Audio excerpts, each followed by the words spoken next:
the members of parliament are fully backing the decision to hear Vusumuzi Ket Matlala's testimony at Kgosimamporu prison where he is currently being held.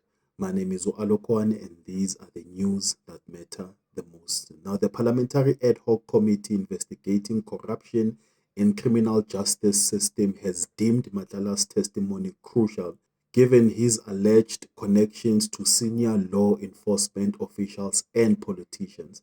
The committee will need to issue a subpoena to compel Matlala's appearance as he's unavailable to testify voluntarily. Now, Vusi Ket Matlala, a businessman and security company owner, is facing charges including attempted murder, conspiracy to commit murder, fraud, and money laundering related to an alleged plot to assassinate his ex-girlfriend, actress Tebogo Tobejane. Now, the ad hoc committee wants Vusumuzi Ket Matlala to come testify, as they believe that his testimony will share light on corruption networks and alleged connections to senior officials. And also, a high security measure will be put in place to ensure Matlala's safety and to prevent an escape.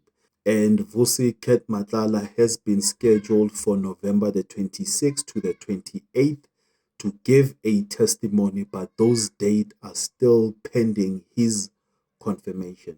The committee's chairperson, Soviet Lekhanyane, emphasized the importance of Matlala's testimony, stating that he must not escape in our presence.